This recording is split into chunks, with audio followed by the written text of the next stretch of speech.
والدحام خاد مرتبہ لری پټولو کې بلندا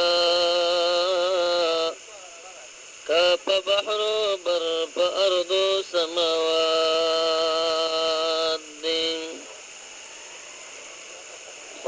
خدای خپل د دوی په مخ کار کړه او چې علم وی هغه ته معلومات دي چې دا چا صاف پزور زیر دی قران کې غزات لخدای ور کړي کمالات دین زبور په انجیل او صحیفو کې نو تعریفنا رب کړي په تورات دین دین لوی شان بیان کړم درتا څنګه چې مولا او ملک صرف صلات دین چې لمن د دوی د چا د لاس لاړه بس په دین دنیا هم واړه میرات دین چې عیبونه یې لټوي سپک ورته ګوري دا هوا وهلې ټول د لاتمنات دین په خاطر د دوی درب آسانی غواړم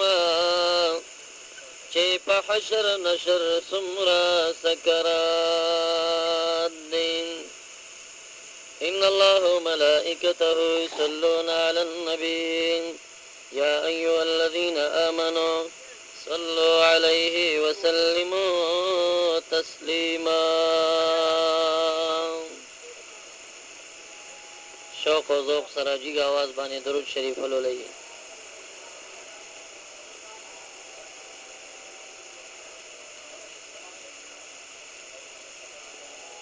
جناب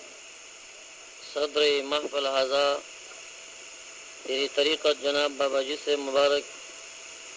و دیگر علماء کرام مہمانان گرامی بالخصوص ناظم محفل هذا په اجازت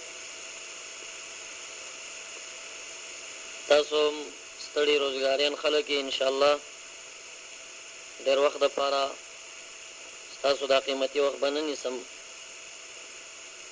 او زمون په علاقه باندې په خور کې ومنن شپه یو بل پروګرام کې هم صاحبان منتظر دي مختصر ټیم کې ان شاء الله ځان فارغو د محفل وابستګیو تعلق د یو ماشوم بچي د سنت سره دی او د الٰه العالمین په خاص عبادو کې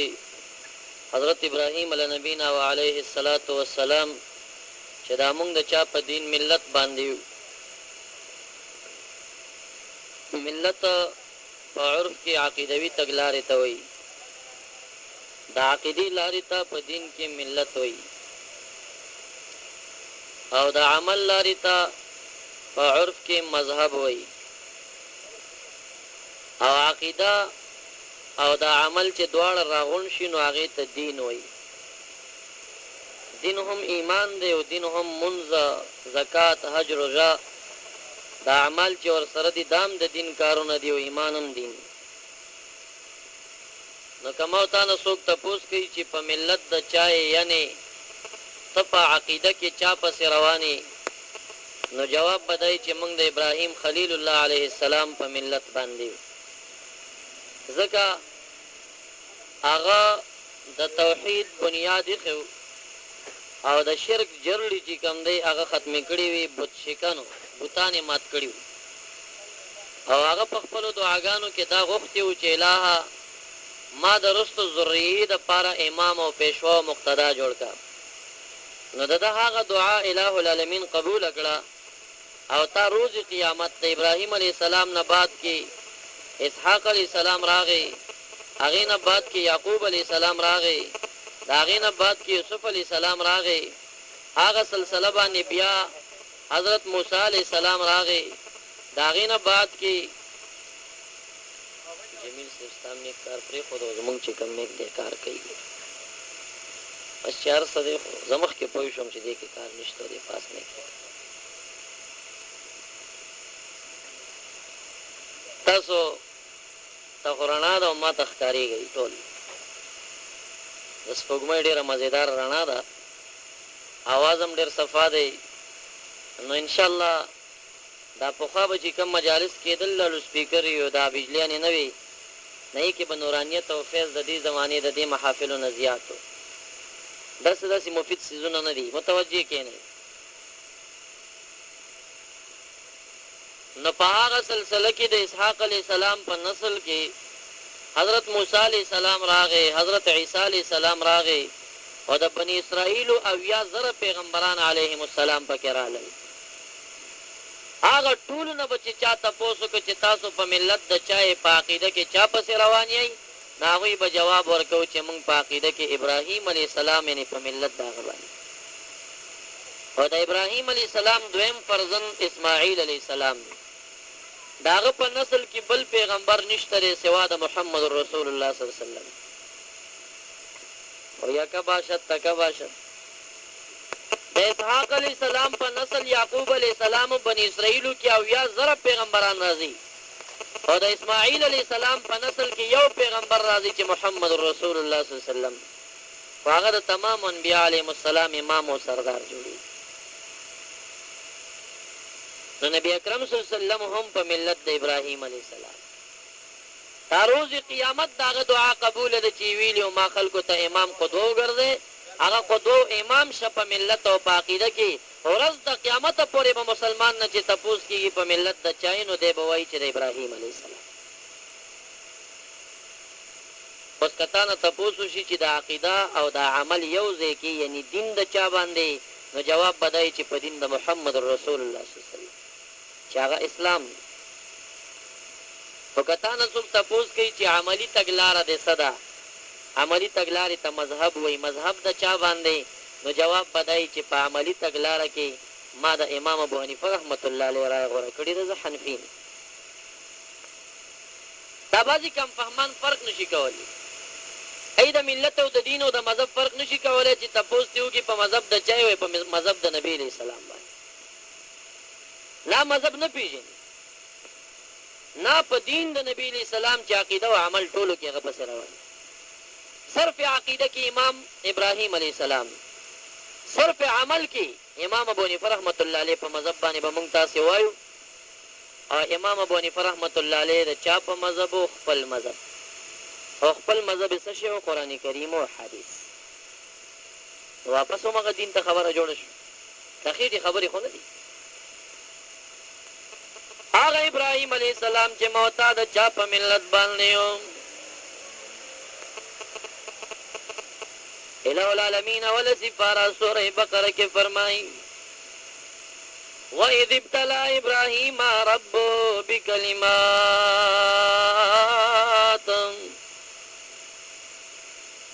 اے محبوب علیہ السلام آغا وقرا یاد کا چی الہ العالمین دا ابراہیم علیہ السلام رب چی الہ العالمین دا ابراہیم علیہ السلام وازما امتحان کے واچو بکلمات پچن کلموں بالنے فاتمہن، نو ابراہیم علیہ السلام آغا امتحان کی تمام طریقہ بالنے کامیاب راغیں، آغا غٹولی پورا کری. ایک دا مفسرین ډیر اقوال دی چې دا څه سيزونه وي، او یو قول ورکې دا دی چې هغه لس سنن دي.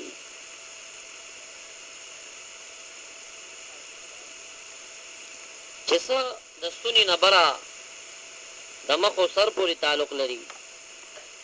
او دا پنځه د تمام وجود پورې تعلق لري، څه خارجي دي. یو دا هغه سنن نه داو چې د مبارک ته د دې امر شوی او چې تا زلفې پرېښودې، نو د دې په درمیان کې مفرق الرأس دا سر به په دې مینځ باندې داسې بیلې، دا سنت دی او دا سنت ابراهیمی دی. او محمد رسول الله صلی الله علیه وسلم مبارک بم څلور قسمه زلفې پرېښي. یو زلفو ته لمه وایي یا لمه، دویم ته جمه وایي، دریم ته وفره وایي، څلورم ته کوسۍ ظفیرتین وایي. لمه کما ده؟ لمه د نبی علیہ السلام هغه زلفې دي چې هغه د دې غوږونو تر نیمایي پورې، انصاف اذنایه، د غوږونو نیمایي، دا نرمۍ نمبر شي د غوږونو نیمایي پورې. بعضې مشایخ صوفیه د هغوی زلفې که تاسو وګورئ نو نرمۍ نمبره داسې یې کټ کړي. دا بهترین سنت دی. دویم سنت چې کوم دی هغه د نرمو پورې دی، هغې ته جمه وایي، داسې د نرمو پورې ورسي. دریم سنت هغه دی چې د اوږې دا بره هډوکې دې حد ته رارسېدلي او د اوږې د دې حد نه به ویښتان بیا نور نه اوږد. دا درې سنن په سر کې دي: لمه، جمه، وفره. او د فتح مکې په ورځ نبی اکرم صلی الله علیه وسلم کوسۍ هم پرېښې وې. بعضې سیدان مشایخ چې دي آل الرسول هغوی داسې کوي. شمایل ترمذي کې دا حدیث هم شته.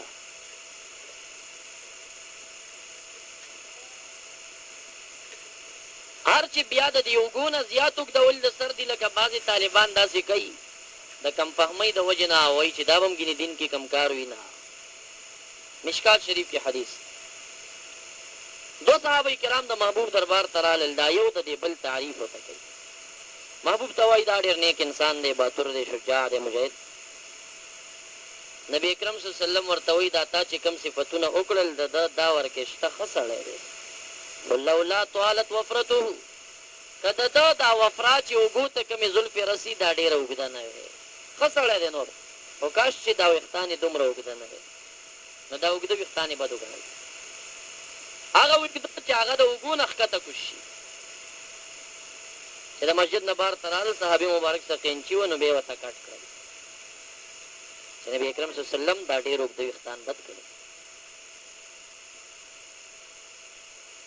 نو بیا چې دا زلفې پرېښودلی شي، یا لما د نرمۍ د نیمایي پورې غوږونو، یا نه غوږونو پورې، یا د اوږو پورې، بیا د دې په درمیان کې دې ته مفرق الرأس وایي، دا سر داسې بیلول. وبیزم ورته وایي. صحابه کرام فرمایي د محبوب صلی الله علیه وسلم مبارک د سر په منځ کې چې کومه دا وبیز دا سپینه کرښه وه، دا به داسې سپینه پړقېده چې موږ به د ډېر لرې نه نبي کریم صلی الله علیه وسلم چې کله پټکې به اوچت کړه نو دا به موږ ته ښکاره کړه. نو ابراهیم علیه السلام ته یو دا ویلی شوي و چې تاسو به دا سر په دې منځ کې لرئ، یو دا سنت هغه مبارک دا عملي کړی. نبی کریم صلی الله علیه وسلم هم دا عمل کړی دی. او ما په خپله نبی کریم صلی الله علیه وسلم شپږ یا اووه یا اته کرتې متعدد مواضعو کې په خوب کې لیدلی دی. په یو کرت مې داسې ولیده چې داسې یوه لویه کمره وي، دې کمرې ته یو انسان را دننه شي، لویه کمره وي، قبلي اړخ نه یو دروازه لري، خو مسجد نه وي، او د مسجد د محراب په ځای یو دروازه وي، او د مسجد هومره غټه کمره وي. یو انسان دی د هغه داسې زیړ برک پټکې په سر دی، هغه ناست دی، په لاس کې کاپیانې دي، هغې کې ډېر زیات نومونه دي. ما ته ووایي چې ته په خط پوهېږې؟ زه ورته وایم او. وی اوس د محمد رسول الله صلی الله علیه وسلم جنازه را دننه کوم، ته به دې دروازه کې ودرېږي او دې کاپۍ ته ګوره، نومونه اخله او یو یو په نمبر را دننه کوه چې د نبي علیه الصلاة والسلام دیدار کوي. ما ورته یو کرتې ښه وکړل او دا کاغذونه د هغې شخص په دې پتون پراته و چې لرې نه مې وکتل، نو هغه خط ډېر میرزایي شکسته خط و. لکه دا دفتري کاروایي والا دا شکسته خط لیکي زړه کې مې رالل چې په کوم نوم کې خطا نشم دا خو ډېر سخت خط دی ما ورته ویل تاسو په خپله دې ته ودرېږئ وینه نه تخئ دې سره ګورم چې د قبلې د اړخ نه محمد رسول الله صلی الله علیه وسلم د وفات په حال کې دی په کټ کې اچولی دی چاره دننه خو چې ما محمد رسول الله صلی الله علیه وسلم ته وکتل نو تازه غسل ورکړی شوی دی او د ده مبارک دا زلفې چې کوم دي دا داسې بیلې کړی شوي دي او مفرق الرأس دا یې تک سپین پړقېږي او ما ته هغه حدیث را یاد شه چې کوم به صحابه کرام ووایي چې د نبي علیه صلات وسلام دا زلفې به یې چې جدا کړې دا مفرق او دا وبیزه دا به د لرې نه تک سپین پړقېده مونږ ته به ښکارېده همغه شانته په خوب او بل داسې د دې غوږونو سره نږدې دې ځایونو کې ډېره عجیبه سرخي وه خوب بې اوږد دی عجیب خوب دی اوږد زه چې بیا دروازې نه بار لاړم یوه عظیمه دشته وه په هغې کې په لکونو خلک د تشهد په شکل دې کمرې اړخ ته راناست دي او دې ته منتظر دي چې نوم به اخیستلی کېږي او زه به د نبي اکرم صلی وسلم دیدار کوم په ما لا اعلانونه شروع کړي نو بیا دې صحنه کې زه راویښ شوم عرض مې دا کو چې یو مفرق الرأس دی چې ابراهیم علیه السلام دا عملي کړي بل د هغې نه دا مزمزه د خولې توبه اچولي بل د هغې نه استنشاق دی دا پوزې توبه اچولي بل د هغې نه سواک مسواک دی دا سنت ابراهیمي بل د هغې نه قص الشوارب بریتان کمول دي په قینچي باندې د ځوانانو دپاره دا بهترینه ده کوم چې 40 کاله عمر ته ورسېږي بیا د احنافو رایه دا ده چې اخریلی شي هم بهتره ده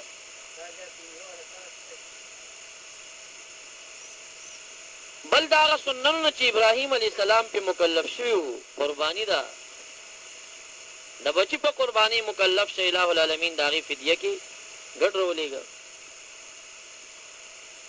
بل د هغه سننو نه د خپلو فرضو صفایي ده بل د هغه څیزونو نه د خپلو خرګونو صفایي ده او بل د هغه څیزونو نه هغه دغه سنت دی چې کوم نن دی او ماشوم به چې سنت سبا کېږي یا شوی دی او په هغه خوشحالۍ باندې هغه صاحبانو موږ او تاسې راغونډ کړي نو الهی فرمایي اذ ابتلی ابراهیم ربه بکلمات فاتمهن په څو څیزونو باندې اله العالمین دی وازمایو خو ابراهیم علیه السلام هغه ټول په ټوله پوره کړي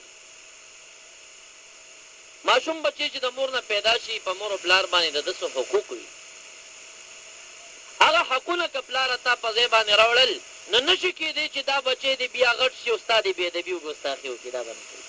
خو که ته یې حق په ځای راوړه خو که ته یې حق په ځای باندې رانهوړه که به ته په کوتک ووالي که تا ته یې مشرک وویل که تا ته یې بدعتي وویل نو دا نقصان ستا دی تا اول نه تربیت غلط کړی که د پلار په بچي باندې حق دی نو د بچي په پلار هم حق شته دی ماشوم چې کله نه د مور نه پیدا شي زه اوس چل حقوق بیانوم ټول به جواب راکوئ چې دا تاسو په ځای کړي که نه ماشوم چې کله د مور نه پیدا شي مسلم شریف د حدیثو کتاب دی منهاج کې امام نووي صاحب باب لګوي باب ما جاء فی تحنیک المولود تحنیک څه ته وایي ماشوم چې څنګه پیدا شي د څو ګنټو یا د ورځې ځان سره به کجوره واخلي دا ماشوم به غېږ کې یوسي یو عالم یو شیخ پیر د طریقت یو ولی الله ته به یوسي کجوره به ورکړي ورته به ووایي چې ها دا په خوله کې پستک او د برکت دپاره زما د دې بچي په خوله کې خپلې برکتي لاړې واچوه مسلم شریف په باب تحنیک المولود کې 11 واقعې راخستې دي چې مدینه منوره کې به بچی پیدا شه نو نبي اکرم صلی الله علیه وسلم ته به یې راوړه کجوره به یې راوړه محبوب به په خوله کې کجوره پسته کړه او بیا خپلې لاړې به یې د کجورې سره مکس کړي او د هغه وړوکي د یوې ورځې ماشوم په خوله کې امام نووي رحمت الله علیه په منهاج کې د دې په شرحه کې وایي که یو کلی دی چې هغلته ټول سوډر راغونډي یا ډوسم سړی پکې نشته بې چاته وړي نو وایي یحمل الیه چې ته بل کلي کې خو بزرګ وي که نه نو دا ماشوم دې ویوړلی شي هغې کلي ته چې په کوم کلي کې ولي الله دې دی او هلته دې ماشوم یوړلی شي تر څو هغه په خوله کې ورته هغه لاړې ورکړي کجورې نو بهترین کار د کجورې که کجوره نه داسې لاړې دي وایي جواب ټول راکوي په اوله ورځ باندې تاسو خپل بچی باباجي صاحب ته یو چا ته وړئ چې خوله کې لاړې ورکوي د ماشوم یو حق موتا خراب کړه ها دې مسلې نه ځان خبروي بعض شیخان ما ته پته تاسو کې اوس ما ته غوسه دي چې یاره جی پلانې وړه زو بستانې وړه زو ډزول په ځای پرېږدي مونږ کې خپل دومره سړي دي چې هغه ډکې کوي نه نور سړو ته ورستو ګوتی نشي مقصود د بیان نه خدای چې تصور او عمل شروع وکړي نو جواب راکړي دا تاسو عملي کړی دی د ماشوم دا حق اوسه پورې زه اوس حقوق د بچي یادوم درته چې څومره حقوق ما تا په عمل کړي چې راغټ شي بیا باباجي صاحب ته راشي مولانا صاحب ته راشي جي بچي مې خیال نه ساتي دعا وکړي دی په دعاګانو راټینګې د بچي حقوق مه په عملوه هغه په ځای باندې راوړه دا بچی به خپله ستا حق په ځای باندې راوړي کله چې دا ماشوم ورو ورځو ته ورسي یو حق خو دې په عمل که دویم ته راشي په اومه ورځ باندې دغه ماشوم به یا نر وي یا به جنۍ وي که نر وي او ستا لږ وس کېږي نو دوه ګډان یا دوه چیني به د دې ماشوم په شکرانه کې قرباني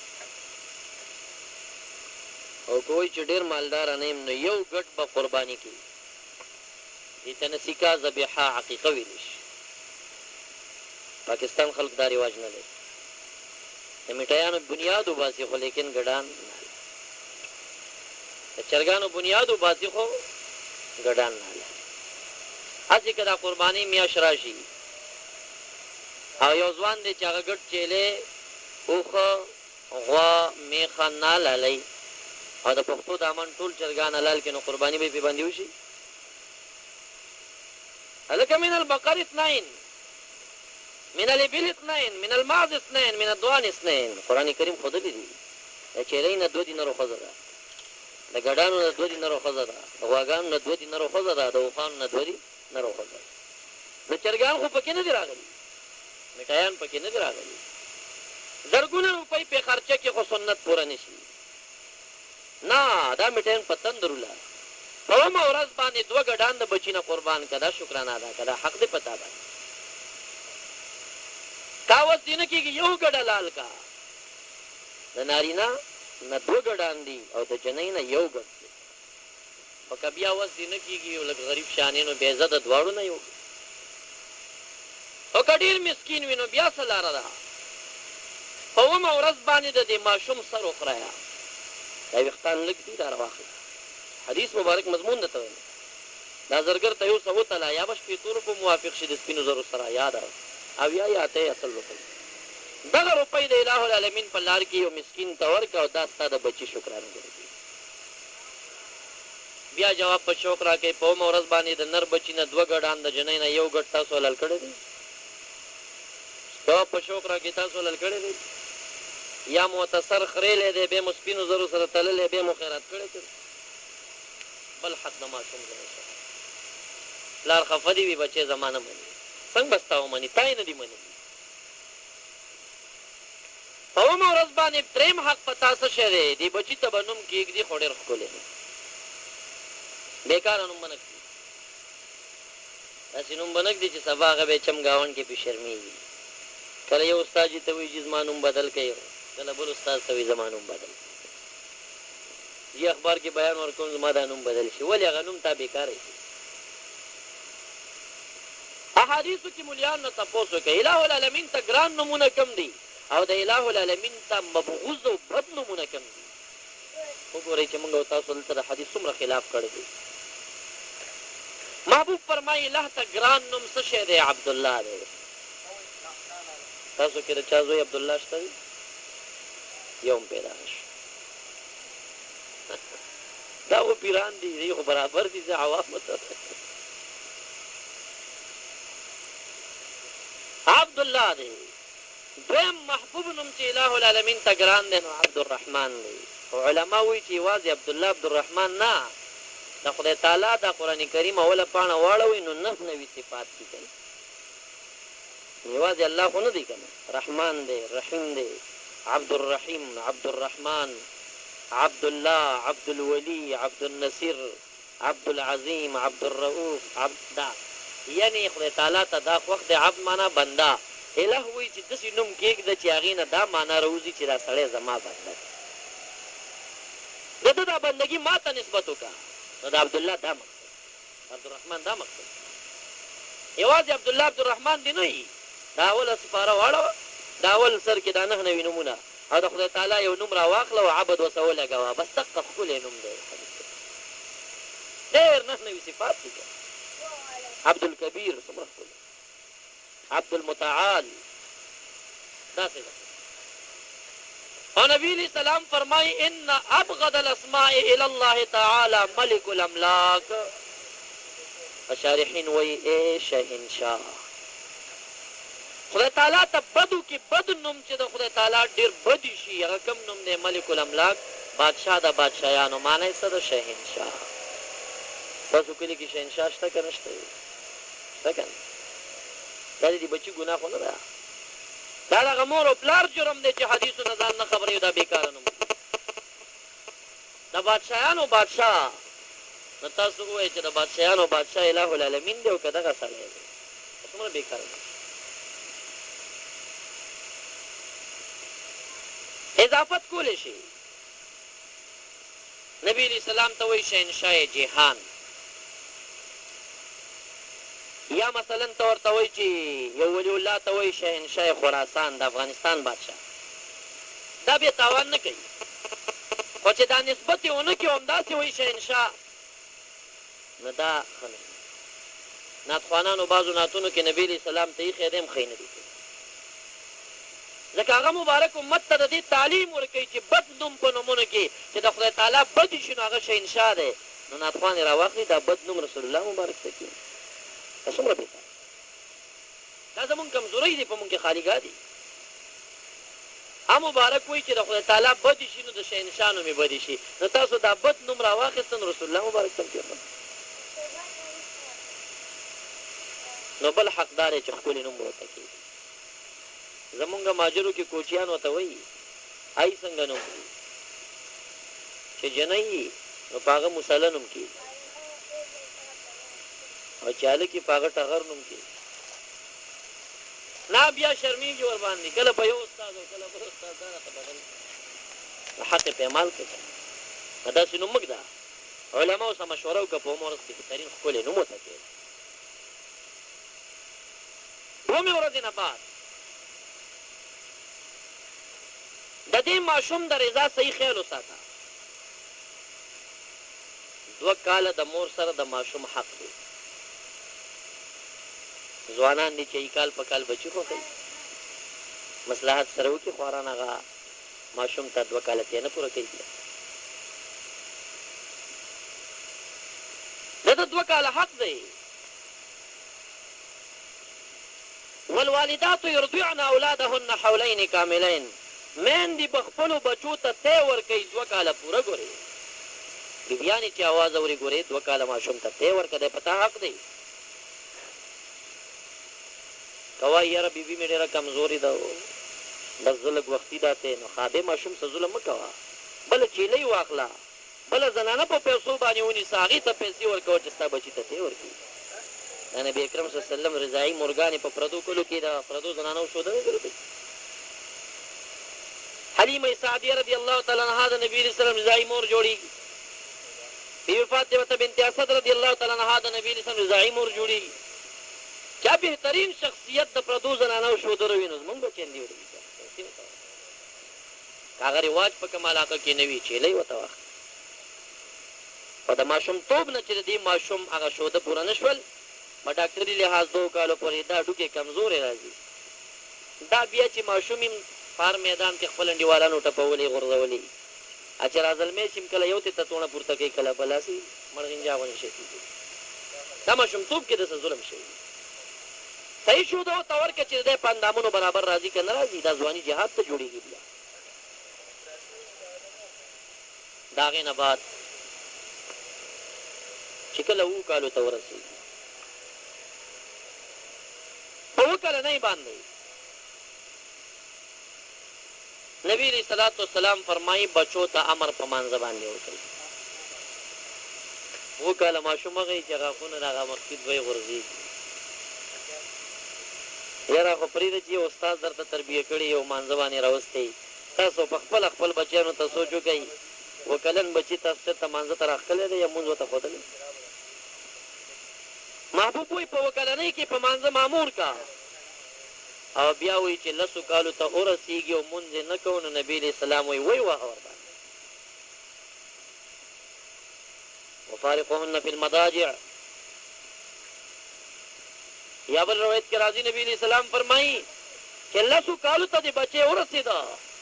بیا یې د خپل خور سره کټ کې پرې نګ دی او د خپل مور سره کټ کې پرې نګ دی دا به جدا چته سملاوه. نبی علیہ السلام څومره خپل تعلیمات کړی. زمونږ استاد د کومې بیبي چې بچي ګران وي نازولې یو بچي د 13 کالو اجازه کوي نه لس کلن بچی نه اخوا ته ګوري اجازت نشته چې مور یا خور یا ترور دا چا سره سم نکاح کوي. دا فساد خو یوازې ماشوم نه نه کله دا بلې زنانه دا اړخ نه کوي. محبوب تعلیمات ورکوي. د هغې نه بعد دا شریعت تعلیم ته کېنوه چې هغه دین زده کوو ستا آداب وپېژني چې پلار څه احترام دی. یو سړی و هغه چې بچی راغټ شو نو نه یې مونځ پې وکړه نه نور څه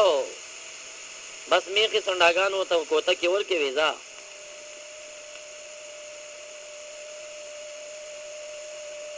میخې او سنډاګانې ورته لاس کې ورکړه ویزا دا جبو کې سره وه په دې بچي ته وایي لار ورته وایي ګورې وی دې کې کله کله دا یو میخه بلې میخې سره جنګ کوي نو چې کومه مظلومه وه او کومه ظالمه وه نو د مظلومې ملګرتیا کوه او ظالم په کوتک وهه. ای بچی ته دا خبر وکړه بچی غوږ کې ونیوه چې مظلوم به ملګری کېږي ظالم به په کوتک وهي. څو ورځې بعد په کور کې د مور او د پلار جنګ دی. سوچ چې وکړه دا مور مظلومه او پلار ظالمه نو کوتک کې راخلاص کړه نو یو څو ډانګې دا پلار لګاو کړه او ورته وایي چې پلار دې مې تا ماته نه ویلې چې د مظلوم به ملګرتیا کوي او د پلار به او ظالم به ډبې بس ته ظالم یې وډبې قاضي ته لاړ وی چې دا والد ما بېعزتي کړې بچي یې ولې پلار خو ډېر احترام قدر لري دا دې ولې داسې کار کړی دی. وی قاضي صاحب نور نه پوهېږم نه په دین پوهېږم نه په مسلو خو ما ته چا ویلي چې پلار څه خبره کوله منه دې پلار راته ویلي و چې کله دې سنډا او میخه کې او یا سنډا په سنډا باندې جنګ وکنه نو د مظلوم ملګرتیا کوه ظالم ډبوه. مونږ کور کې بس د مور او د پلار مې جنګ و مور مې مظلومه وه دا ظالم ما وواله. نو قاضي صاحب په شا باندې وټپوي یا فرین وي چې کور ته لاړې یو څوک وتکی نورم لګاو کوي تا وی په ده د دین تعلیم نه کوو نو هغه بچې اوسه پورې د سنډا او د پلار فرق نشي کولی. افغانستان کې شاړه یو قوم دی نو هغې کې ناشنا قیاسونه کېږي. هغې کې یو سړی و د هغه دا اوښ نه دي اوښې هندواڼه خوړه نو د هندواڼه یې نښتې وه. یو ډاکټر پسې لاړه راوسته هغه لاس کې داسې بیګ نیولې دی د غرنی ډاکټر دی وی د دې اوښ هندواڼه نښتې ده وی دا خو اسانه کار دی اوښ سملوئ هلس 15 نفرو یې سملو او دا سټې ورته لندې کاڼې ورته کېښود او د بره نه چې دا سټ په کاڼې وایسته نو هندواڼه ماته شوه نو تېره شوه. لږې ورځې بعد یو بل سړی دی دې کلي کې یاره وي دا ډاکټري خو اسان کار دی دا خو هغه هم یو بیګ پیدا کړه یو زنانه ده د هغې نوړۍ نښتې ده بوډۍ زنانه ده ضعیفه ډاکټر صاحب وي زمونږ د دې نیا چې ده نو روټۍ نښتې ده دا خو اسان کار دی وي سیم لوی یو کاڼې ونه لندې کوي نو چې بره نه یې کاڼې پرې راخلاص کړه نو انا لله باندې مشرفه کړه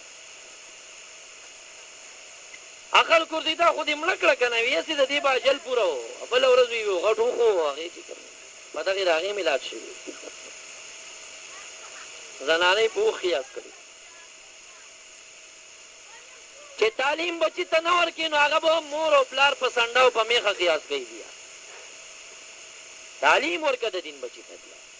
او بچې دا بچي ته چې څنګه تعلیم ورکړي دا قشان تعلیم اخلي ګوري نبی علیہ السلام فرمائی کل مولود یولد علی فطرت الاسلام ہر بچے گورے د اسلام په فطرت پیدا کیږي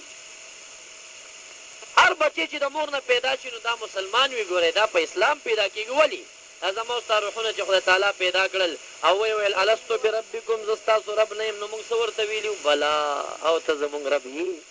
نو خو ټولو ایمان راوړی دی. نو چې د مور نه پیدا شو هغه روح او سا پکې راغله، هغه جسد هغه مسلمان دی، هغه په اسلامي فطرت پیدا دی. اوس دنه یهودي چې جوړېږي، دنه نصراني جوړېږي، دنه مجوسي جوړېږي، دنه هر بله بېدینه جوړېږي. دا څوک یې جوړوي؟ مور او پلار یې جوړوي. نو نبي علیه السلام فرمایي فابواه یهودانه، دا دی مسلمان خو مور او پلار یهودي کې بیا، او ینصرانه، دا دی مسلمان خو مور او پلار نصراني کې، او یمجسانه، دا دی مسلمان خو مور او پلار مجوسي کې. دا نه مور او پلار په تعلیم باندې بچی غټي، که تعلیم دې ښکلی ور باندې وکړه نو د هغه نه سونه جوړېږي. وړوکی بچی به وي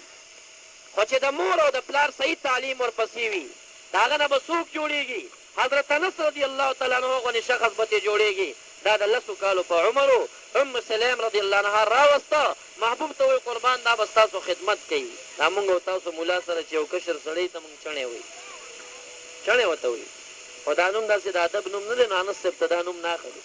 خو د نبي اکرم صلی الله علیه وسلم په ماشومانو کې وړوکی خادم حضرت انس رضی الله تعالی عنه دی. او هغه مفتی ته نه جوړېږي چې مور بي بي یو ښایسته معلم ته وسپاره هغه بچې. حضرت انس رضی الله تعالی عنه نه څوک جوړ شه، هغه 2.5 احادیث چې کوم دی زیم او خالقم زیم او مالک ابن شرحبیل، یوسف ذو نواس ابن شرحبیل بادشاہ دوی ته واچوئ، نور مه اچوئ. یوسف ذو نواس ابن شرحبیل بادشاہ د خدای دعوه وکړه، په مرایت کې وویل چې بس ګورې روزي رسانم زیم او خالقم زیم او مالکم زیم، د چا چې روټۍ نه وي ما ته د راځیر څه به ورکوم. باچایانو به یو جادوګر ساتي، اوس سپین ږیري جادوګر یې ساتلي، غره سر کې به چلوي. ضعیف شو.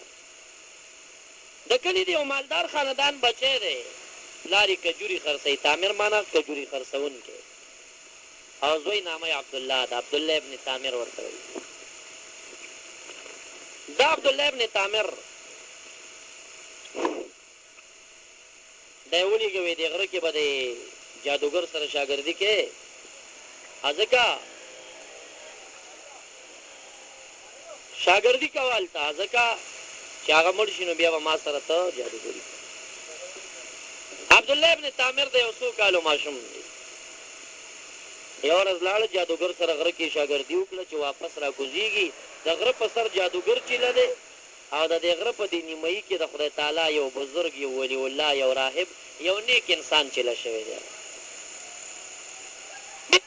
نه دا پیر صاحب راووته، ده ته وایي چې ماشوم بچیه چېرته تللی وې؟ ویې دلته یو جادوګر دی مور و پلار لېږلی یم هغه نه راغلی. ویې ښه وی ته د چا بنده یې؟ وی د یوسف ذو نواس ابن شرحبیل بنده یم. وی ستا خالق څوک دی؟ وی یوسف ذو نواس ابن شرحبیل دی. وی ستا رازق څوک دی؟ وی یوسف ذو نواس ابن شرحبیل. ماشو پیر صاحب ولی الله ورته نصیحت وکړه چې مه کوه داسې، هغه ذات خالق وګڼه کوم چې ستا او د تمام کائنات خالق او پیدا کوونکی دی، بل چاته خالق مه وایه. یاره دې خبرو په ماشوم تاثیر، د اولیاو په زبان کې تاثیر. حق قدم کې مسلمان شو، د دغې پیر په لاس کې لاس کېښودل. سهار به د مور او پلار نه په دې باندې لاړه چې جادوګر سره شاګردي کومه، او نور به یې ټوله ورځ دې پیر صاحب سره دې غار کې تېره کړه. ماښام هلته لږ ورښکاره شو، اب ورته غوسه ولې ناوخته راغلی، او چې کور ته به واپس ته نو زنانه کور کې به ورته غوسه و چې ولې ناوخته راځي، خو څوک یې په ځان نه کوي. څو میاشتې د یو پیر صاحب شاګردي وکړه، خو خلکو ته دا ښیي چې ګینې زه د جادوګر شاګرد. خاریې ته راغی، خاریه کې یو چوک دی 4 سرګري، په دې کې یو اژدها خامار پروت دی. کلیوال ورته وایي دا لاره بنده ده. ای عبدالله ابن تامر تا خو ډېر وخت د جادوګر سره شاګردي کړې ده، که تا څه سحر و جادو یاد کړي نو دا اژدها خو مړه که که نه. دی مبارک ماشوم دی، دعا کوي الهه اللهم ان کان امر راهب احق من امر الساحر. خدایا زما پیر صاحب چې دی کدا ستا په نس باندې د جادوګر نه په حق لار باندې وي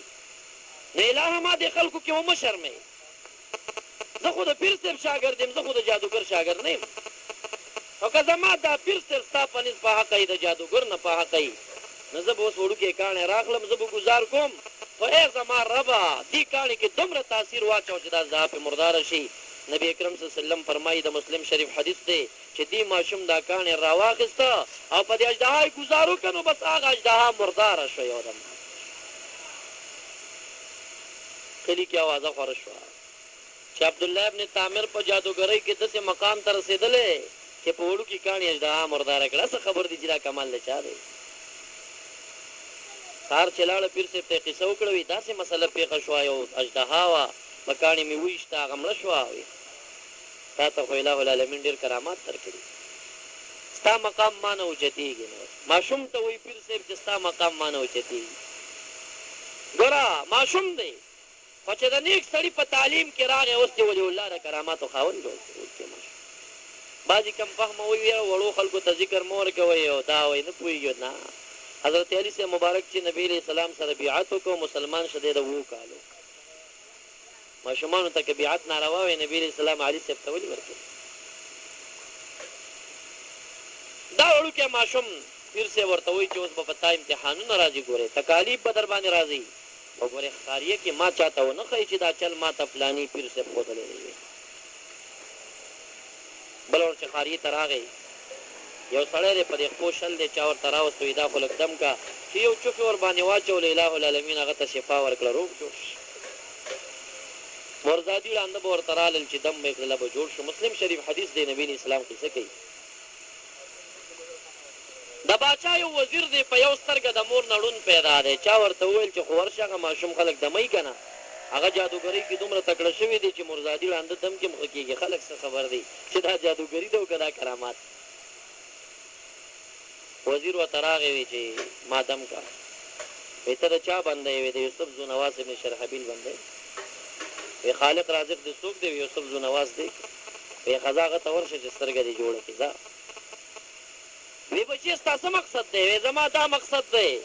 چې د هغه خالق لا یزال وحدانیت دې منلی نه چې د تمام کائنات خالق او رازق دی تر هغې پورې دې سترګه دمولی نه شم ځه خو که توحید ته راځې او د اله العالمین وحدانیت منې نو زه به چوپ کوم اله العالمین به شفا درکوي یاره دې خبرو د وزیر په زړه تاثیر وکړه وزیر هم ایمان راوړه مسلمان شي ور صحیح معلم په لاس کې چې ماشوم ورغی اوس وزیرانو ته تعلیم ورکوي کفر نه اسلام ته راغی چې سترګې ورته دم کړه هغه جوړه شو سبا چې د باچا دربار ته لاړه باچا حیران وي دا سترګه ته خو د ډېر وخت نه زما وزیر یو چې راځي په یو سترګه کاڼې او دا څه چلو هغه ورته یو زما خالق دی رازق دی مالک دی کائنات خالق بس هغه جوړه کړه وی ښه زما نه سوا بل خالق او رازق هم لري وی هغه چې ستا او د تمام کائنات خالق دی هغه زما خالق دی یو د مثلي کې زولنې واچولې بندي وزیر ته وایي زما په باچایي کې زما په خدایي کې ګوتې دا عقیده تا ته چا وښوده وایي دا هغه ماشوم ما ته ښودلی دی چې ادمونه وړوکی ماشوم یې راوست وایي تا ته دا عقیده چا ښودلې ده هغه مبارک ماشوم و پیر صاحب ورته ویلي چې ما چاته مه ښیه په یره ورباندې راغلی وی چې دا خو ما ته هغه غره کې هلته یو بزرګ دی هلته چیله دی ما ته دا عقیده هغه ښودلې پیر صاحب یې راوست لوی جلسه یې جوړه کړه د تمام رعایت نارینه زنانه یې راغونډ کړل دا ډېر لوی قوم و دې باچا و سټیج یې ولګو خلکو کې وویل چې ستاسو ټول کلي کې 3 کسان پیدا دي چې زما خدای نه مني وګورئ چې څنګه سزا به ورکوم چې بیا داسې کار څوک ونه کړي وزیر ته وایي چې زما خدای ومنه هغه ورته وایي دا داسې ایمان نه دی چې په معمولي دبه بیا د زړه نه وځي توره یې راواخېسته او داسې دوه څملو او 2 نفرو دا توره ونیوه داسې راښکلاره او سخت مبارک یې تېنه قلم که او هغه به دا چغې والې چې لا اله الا الله عیسی روح الله نبی علیه السلام له دنیا ته نو راغلی ښه د عیسی علیه السلام دوره وه لا اله الا الله عیسی روح الله به چغې والې پیر صاحب ته وایي چې ته هم دغه شان به دې حلال کم زما خدای ومنه هغه ورته وایي چې باچا ډېر قمقلي دې وزیر ته دا تعلیم ما ورکړی دی چې هغه په دین سر ورکوي نو زه به مخکې سر ورکوم هغه مبارک سم له هغه یې حلال که سرټیفیکټ د وړوکي ماشوم ټایم راغی باچا ورته وایي انکار وکړه د خپل خدای نه زما خدای ومنه هغه ورته وایي بادشاه وزیر ته دا تعلیم ما ورکړی دی چې هغه په دین قربان دی نو زه هم پې قربان صحیح یم توره یې راواخېسته او چې څومره یې په دې سټ ورته راښکله که نه د هغه د سټ نه اوسپنه جوړه شوه یو توره او یو اوسپنه د ماشوم بچي په سټ باندې کار نه کوي بالکل باچا غوسه شو سوونه فوجیان یې راغونډ کړل وی دا ماشوم اوچت کوي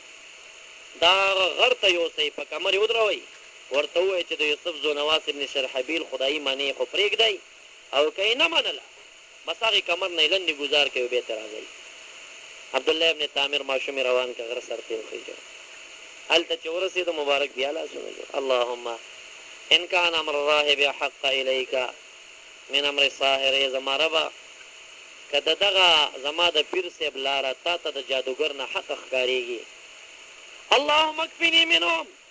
ای زما ربه د دې سولو فوجیانو ته ماته کافي شه که نه ماته خلاص کا نبی علیہ السلام فرمایي یو زلزله راله په دې غره باندې او دا سونه فوجیان لنډې ګزار شو عبدالله ابن تامر روغ رمټ واپس کلي ته راغی بادشاه خوشحاله دی چې ماشوم به غره لنډې پروتي سبا پاس سور دی چې زه بس درې نفرو ختم شو زما باچهي بېرته جوړه ده بازار کې روان دی ګوري عبدالله ابن تامر ګرځېږي ماشومه ته چا کمر نه ګزار نه کړې وي نه زما خالق له یزال شته زه هغه بچ کړي باچا بیا غوسه شو نور فوجیان سونه راغونډې وي دا کښتۍ کې سور کوي ګرداو ته چې ورسېده نو دی په دې اوبو کې ډوبه کوي عبدالله ابن تامر یې کښتۍ کې سور کړه چې د اوبو منځ ته رسېږي دی مبارک بیا دعا الهه که هغه د پیر صاحب لاره ستا په نزد جادوګر نه حقه وي نو دې خلکو نه ماته کافي شه نبی علیہ السلام فرمایي یو طوفان راغی او د کښتۍ تختې ماتې کړې او دا ټول فوجیان په سیند لاهو شو په یو تخته باندې عبدالله ابن تامر روغ رمټ واپس غاړې ته راووته کله غاړې ته راووته باچا ته چې بیا راغی باچا راوی غوښته کېږي وی سوال درته کوم زما باچهي مه خرابوه ما ته هم پته ده چې زه په ناحقه یم اله العالمین خالق لا یزال خو ما یو قصه جوړه کړې ده او بس سوال درته کوم د دې مرګ چل دې راوښیه ستا خو زه په بندوبست نه پوهېږم بلکل ماشوم دی خو ډېر هوښیار دی د پیر صاحب تعلیم کې راغلی دی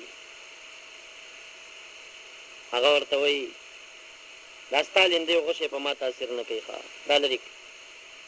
خپله لیندۍ ورسره وه او غوښې ورسره وه دا یې ورکړه دا واخله دویمه ده ستا د رعایت تمام نارینه زنانه چې راغونډ نه یې ګورې دا غشې په ما نه دننه کېږي دا ټول به راوغواړي درېیمه دا ده چې دا غشې کله راکاږي ما پې ولي نو ته داسې ووایه چې بسم رب هذا الغلام ارمي د دې ماشوم د رب په نوم باندې ویشتل کوم نو دا غشې به راشي زه به ولګم زه به مړ شم باچا خمقل دی وي صحیح لویه جلسه یې جوړه کړه نارینه زنانې ورته راغونډ کړل ماشوم یې برجۍ ته وتړه اوس باچا لګیا دی لیندۍ کې غشې کېښوده چې رایخ که په زبان یې رالل چې بسم رب هذا الغلام ارمي د دې ماشوم د رب په نوم باندې ویشتل کوم غشې لاړه نبي علیه السلام فرمایي د ماشوم صدغه تورو سپین باندې دننه شه انا لله و انا الیه راجعون دی مبارک په شهادت ورسېد خو دا یو ماشوم په دین قرباني ورکړه زرګونه لکونه فوج چې دلته راغونډو هغه ټولو په زبان باندې دا آواز راغی چې آمنا برب هذا الغلام آمنا برب هذا الغلام د دې ماشوم په رب باندې مونږ ټولو ایمان راوړی دی باچا حیران شو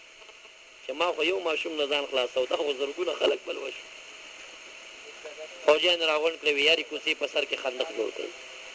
اور پکې جوړ کړي کوڅو والا راوباسئ که زما خدای منې پرېږدی ګنې اور ته یې واچوئ لارې کوڅې په سر کې خندقونه جوړ کړل 4 زنانه نارینه به راتلل او هغه اور ته به یې ودنګل خو د دې ظالم باچا خدای به یې نه منله زرګونه کسان یې په ظلم شهیدان کړل په آخره کې دې سیل ته ناست دی په سټیج باندې اله العالمین قهر په جلال کې راغی باد راغی او دا ټول اور یې اوچت که او دا باچا او وزیران چې ورسره څوک وو فوجیان سټیج سره ټول چې کوم دی اور وسوځول او ټول دنیا نه ختم شو مردار شول اله العالمین قرآن کریم کې هم دې قصې ته اشاره کوي قتل اصحاب الاخدود النار ذات الوقود هغه کسان چې خندقونه د کوڅو په سر کې جوړ کړي وو هغه لعنتي شوي دي اسوکو النار ذات الوقود چې هغه اور د بلولو قابل دغه باره کې نبی علیہ السلام فرمایي چې دا څوک به دا ټوله قصه صحابه کرامو ته کړې چې دا داسې یو بادشاه و. نو ماشوم دې ګورې ستا په تعلیم پورې دی، ماشوم دې د نیک معلم په تعلیم پورې دی. البته الہ العالمین چې نه غواړي او یو چا ته صحیح تعلیم نه ورکوي نو بیا به د پیر صاحب په دربار کې لوی بېدینه وتې جوړ شي. خو د خدای تعالی خوښه ده، خو اکثرا د نیکانو په تعلیم باندې ماشومانو ته تعلیمات ورکوي. تاسو ته دا پته ده دا سامری چې و دا حرامزاده و، حرامي و، د ده نوم موسی و او کوم چې پیغمبر دی هغه موسی علیه السلام. پیغمبر موسی علیه السلام د فرعون غوندې لوی ګستاخ په کور کې راغټ شه. تربیه به ورته چا ورکوله؟ فرعون به ورکوله. او دا سامری حرامي چې و دا په یو دشته کې مورې زه بدکاري کړې وه او دا نه پیدا و د دشته کې غورځولې و او جبرائیل علیه السلام به راتلو ده ته به یې لږه لږه غذا ورکوله، لږه لږه یې راغټ. یو شاعر وایي مسلج رباه جبریل کافرو و مسلج رباه فرعون مرسلو. د خدای تعالی عجیب شان دی. هغه موسی سامری چې جبرائیل علیه السلام تربیه ورکړې وه ظاهري غټې که هغه نه کافر جوړ شي، او هغه موسی علیه السلام چې فرعون لعین تربیه ورکړه هغه نه مرسل پیغمبر جوړ شي. دا به د خدای تعالی یو بیل شاني چې کله به نیکانو دربار کې یو سړی بیکاره خېږي او کله به د بدانو په کور کې یو سړی نیک خېږي. دا ډېر په زرو کې یو کس، خو اکثرا خپل بچي به صحیح تعلیماتو ته کېنوئ، د مشایخو دربارونو ته یې ولېږئ، ځان سره چې داسې محافلو ته ځئ بچي راولئ، ځکه چې دغه بچی چې کور کې ته ګانې اوري که نه نو دی هم په پوله روان یې له قربان چغې به وهي، او که دلته نعتونه اورېدل نو بیا دی له قربان په ځای باندې دی په کوڅه کې د محمد رسول الله صلی الله علیه وسلم ترانې وایي. د هغه ذهن خو سپینه تخته ده، توره تخته، او دا ستا تعلیم دا چاک دی. که ته پې دین لیکي دین لیکل کېږي، که ته پې بې دین لیکي بې دین لیکل کېږي. نو خپلو بچو ته صحیح تعلیمات ورکوئ. چې چا بچو ته صحیح د دین تعلیم نه دی ورکړی د بچي څه ظلم کړی دی، د هغې نه بعد چې دا بچی د پلار حقوق نه ادا کوي نو بیا پیرانو صاحبانو ته منډې مه وایي جي دعا وجي دعا زما بچی خیال نه ساتي. تا یې خیال نه دی ساتلی ستا به څنګه خیال وساتي؟ چونکې وخت را سره کم دی، مخکې نور نه ځم. څو خبرې مې ستاسو حضور کې عرض کړي چې د خپلو بچو حقوق مه پیمالوئ، هغه په ځای باندې راوړئ. دې آینده کې چې ستاسو بچي کېږي نو هغه نیک سړي ته وړئ چې خوله کې لاړې ورکوي، کجوره ورکوي. په اومه ورځ باندې د نر نه 2 ګډان ګینې 1 ګډ، د زنانه نه 1 ګډ قرباني کوئ. که دا وس مو نه وي بیا سر ورته وخورئ، د سپینو زرو سره یې وتلئ، فقیر ته یې ورکوئ. او بل چې کوم دی ښایسته نوم ورته کېږدئ او بیا په کلنۍ د مانځه اوامر په 10 کلنۍ باندې کټونو کې جدا کوئ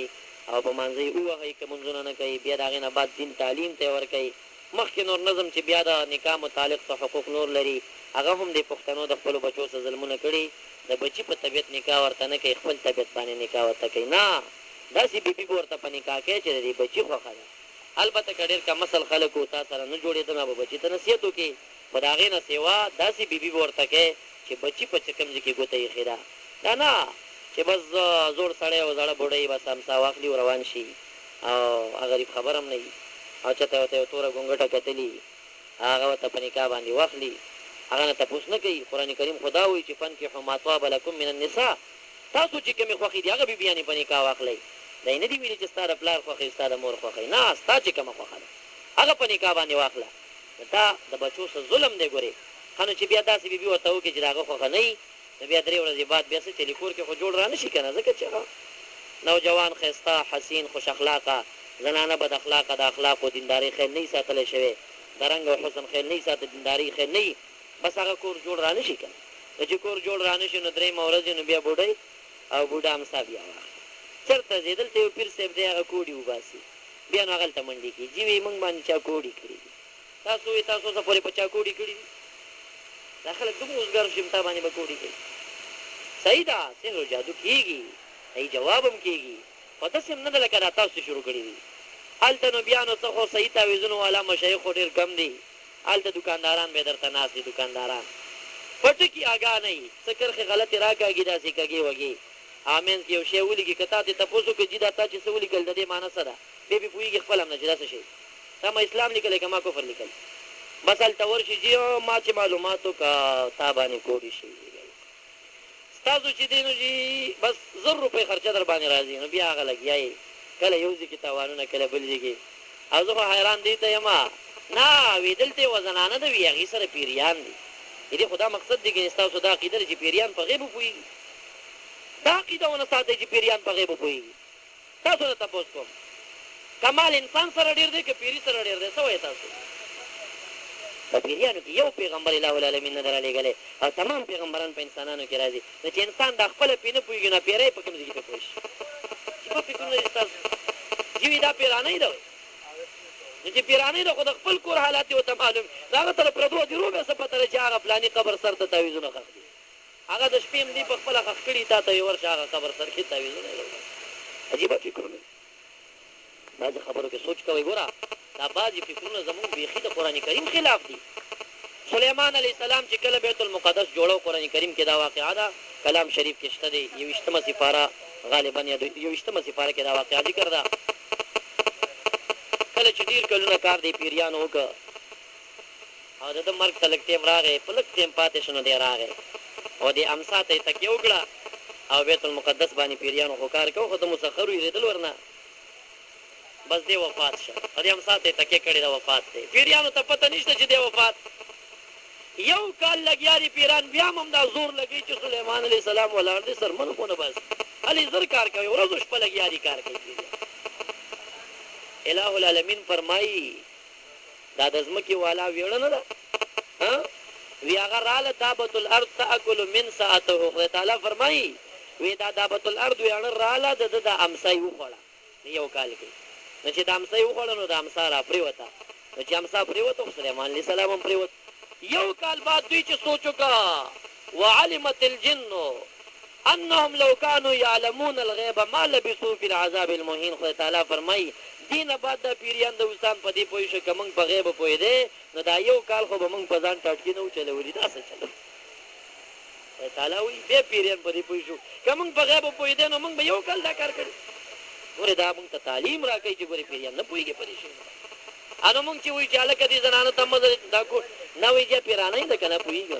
لکه چې دا خپله سړی نه پوهېږي نو پیرانې په کوم ځای کې پوه شي د غیبو بعضې حصې الہ العالمین پیغمبرانو ته ورکوي یا اولیاء کرامو ته ورکوي جادوګرو تعویذګرو ته نه ورکوي دا شی نه ګورې حدیث مبارک کې راځي سړی کاهن ته لاړ کاهن چاته وایي چې ورکې معلوموي دا شی ورک شوی دی تاسو معلوماتو کې څوک کوزي تاویل راته وایي څوک څه کوي څوک څه کوي ته چې لاړ شي نو بیا څه وایي نبي علیه السلام فرمایي څوک کاهن ته لاړو او په هغه باندې یقین وکړه چې څه یې وویل دا رښتیا دي چې واپس راغی 40 ورځې د دغې مسلمان مونځ نه قبلېږي د خدای تعالی په دربار کې زموږ خلک په دې کې اخته دي خو مقصد مې دا دی مخکې نه ځما دا قصه کوم ځای نه جوړه شوه دا تا د بچي حق پې مال کړی خدای تعالی وایي چې ستا کومه خوښه د هغه بیبي وکړه تا بچي سره مشوره ونه کړه چې ته څوک په نکاح باندې اخلې چې زه هغه ځای کې تا ته جرګه وکړم نو تا په خپل طبیعت وکړه د هغه مرضي باندې نه وه چې نه وه بس قرآن راغی اوس تا په کوډو واړوله وی دا کوډي شي دا شي دا شي بهرحال څو خبرې مې ستاسو حضور کې عرض کړې د اصلاحي عملي مونږ کې بعضې خامۍ دي د هغې د اصلاح دپاره مې وکړې خو دې دپاره مې وکړې چې تاسو پې باندې عمل وکړئ درود شریف په شوق سره ولولئ اللهم صل علی سیدنا مولانا محمد دعا به ولي چې تاسو خپله وکړئ دعا وکړئ تاسو سره دعا وکړئ نو مونږ دلته پروګرام ته روان یو بالشيء بوي صل على سيدنا ومولانا محمد الغدر ما فيه الميزان صلاة دائمة بدوام ملك الله صل وسلم على جميع الأنبياء